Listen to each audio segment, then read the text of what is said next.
Hello guys, welcome to Sumanth talks. అయితే present Mahesh Babu గారు, రాజమౌళి గారి సినిమా అంతా కూడా ఆ మూవీ వర్కింగ్ అంతా కూడా కంప్లీట్ అయిపోయిందనమాట. అంటే స్టోరీ, స్క్రీన్ ప్లే, లొకేషన్స్ అన్నీ కూడా ఫిక్స్ అయిపోయినాయి. సో నెక్స్ట్ వాళ్ళు చేయాల్సింది ఏంటంటే షూటింగ్ చేయడమే, ఇంకదొక్కటే పెండింగ్ ఉంది. ఎందుకు అంటే ప్రజెంట్ మహేష్ బాబు గారు ఆయన ఒక వర్క్షాప్లో ఫాలో అవుతున్నారనమాట. సో అఫ్కోర్స్ సినిమా అనేది ఇండియన్ కల్చర్ ఇవేవి టచ్ అవ్వు. సో బయట దేశాల్లో వెస్ట్రన్ కల్చరు, సో ఆ కైండ్ ఆఫ్ టచ్ అయితే ఉంటుంది అన్నమాట సినిమాలో. అందుకని చెప్పి మహేష్ బాబు గారు అయితే ఒక 2 నెలల పాటు ట్రైనింగ్ అయితే తీసుకుంటున్నారు.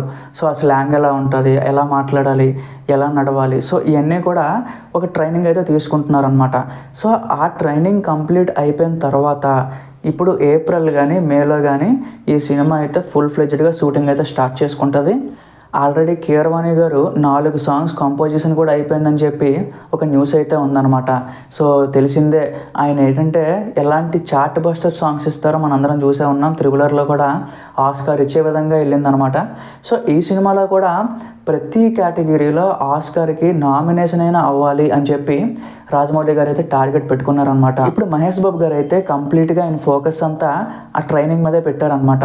సో బాడీ ఎలా మెయింటైన్ చేయాలి, ఆ హెయిర్, ఆ గెడ్డం, ఇదంతా కూడా ఎలా ఉంచాలి, ఎట్లా అని చెప్పి ఆయన అయితే ట్రైనింగ్ తీసుకుంటున్నారు. ఇది ఒక మంచి విషయమే.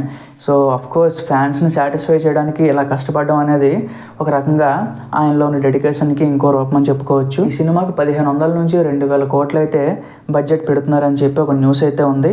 సో దాన్ని రిటర్న్ ఎలా చేసుకోవాలి, దానికి డబుల్ ఎలా చేయాలని చెప్పి అక్కడ రాజమౌళి గారు ఉన్నారు కాబట్టి మిగతాదంతా ఆయన చూసుకుంటారు. రాజమౌళి గారికి ఒక మంచి యాక్టర్ అయితే ఇప్పుడు కలిశాడు కాబట్టి, సో మహేష్ బాబు గారు లాంటి స్టార్డమ్ ఉన్న యాక్టరు ఆయనకి దొరికిన తర్వాత ఖచ్చితంగా ఆ సినిమా అయితే అవుట్పుట్ మారిపోద్ది అనమాట. సో మరికొన్ని రోజుల్లో మనకు మంచి అప్డేట్స్ అయితే రాబోతుంది. నేను ప్రతిదీ కూడా మీకు పోస్ట్ చేస్తూ ఉంటాను గైస్. Thank you.